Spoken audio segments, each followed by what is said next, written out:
మొత్తం లిస్ట్ అంతా తయారున్నది మన దగ్గర, ఎవరెవరికి ఇవ్వాలి ఏమిటి అనేది పట్టాలి, అది ఇస్తాం ఒకటి. రెండోది ఏమిటిది అంటే ఈ ఎండాకాలంలో ఇంత వాన పడుతుంది, ఇంత ఇంత దుర్మార్గంగా ఇంత నష్టం జరుగుతుందని వాళ్ళు అనుకోలేదు, అయ్యింది. దానికి కూడా ముఖ్యమంత్రి గారు దేశంలో ఎక్కడ లేని విధంగా, ఎక్కడ లేదు దేశం మొత్తం 28 రాష్ట్రాల్లో ఇంత కొనేటోళ్ళు లేరు, ఇంత ఆపద వస్తే ఆదుకునేటోళ్ళు కూడా లేరు. ఎకరానికి రైతు బంధు ఏమో వస్తుంది మీకు తెలుసు. రెండోది ఏంటంటే ఇప్పుడు ఎకరానికి పంటకు ఎక్కడెక్కడైతే బాగా నష్టం జరిగిందో మీ దగ్గర వ్యవసాయ అధికారులు రైతు బంధు వాళ్ళు చెప్తున్నారు, రైతు బంధు వాళ్ళు కూడా చెప్తున్నారు మొత్తం ఈ ఊరైతే మొత్తం పోయిందని చెప్తున్నారు. కాబట్టి హెక్టార్కు 25,000 అంటే ఎకరానికి 10,000 చొప్పున మీకు సహాయం ఏదైతే ఉంటుందో రాష్ట్ర ప్రభుత్వం నుంచి అది కూడా వస్తుంది. అంతా రాసుకున్నారు అధికారులు, ఆల్రెడీ రాసుకున్నారు. ఇదైతే కోసి కూడా లాభం లేదు, బర్రెలు ఇచ్చిపెట్టుడు తప్ప ఏం లేదు, ఏం లాభం లేదని చెప్పి ఇప్పుడు ఆగన్న కూడా చెప్తా ఉంటాను. నేను ఏమంటున్నా అంటే దయచేసి మిమ్మల్ని అందరినీ కూడా కోరారు, 133 ఎకరాలు అధికారులు అయితే మొత్తం రాసుకున్నారు, భూమిరెడ్డి గారు వీళ్ళందరూ కూడా రాసిరు.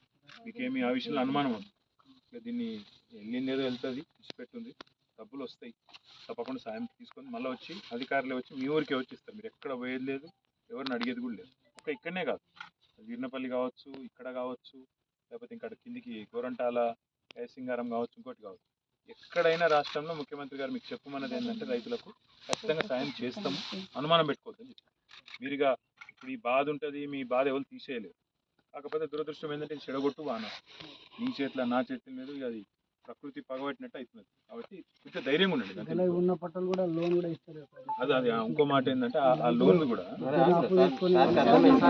పట్ట అయ్యగానే లోన్ వస్తుంది, పట్టలేని లోన్ ఇయ్యరు కదా. ఎవరు ఇస్తలేరు నిజమా? 70 ఎకరాలు లావన్ పట్టు ఉంటుంది, అది ఇచ్చేద్దాం.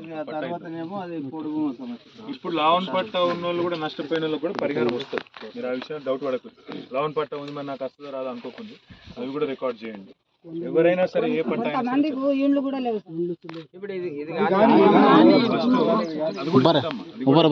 గృహలక్ష్మి ప్రోగ్రామ్ స్టార్ట్ అయింది, జాగా ఉన్న వాళ్ళకి ఇల్లు ఇచ్చే ప్రోగ్రామ్ కూడా స్టార్ట్ అయింది, అది కూడా ఇస్తాం. అది కూడా రన్ పెట్టుకోవచ్చు. మొన్న బాకురపల్లి వచ్చినప్పుడు కూడా చెప్పిన, ఈ జాగుండి 60-70 గదాలు జాగుంటేనేమో జాగా కాడనే 3 లక్షలు ఇస్తాం, కట్టుకోవచ్చు. జాగా లేని వాళ్ళు ఉన్నారు అనుకో, వాళ్ళకి జాగా కూడా ఇద్దాం. ఆ విషయంలో కూడా టెన్షన్. ఇది పేదవాళ్ళ ప్రభుత్వం, రైతుల ప్రభుత్వం. మీరు మంచిగా ఉంటేనే మేము మంచిగా ఉంటాం.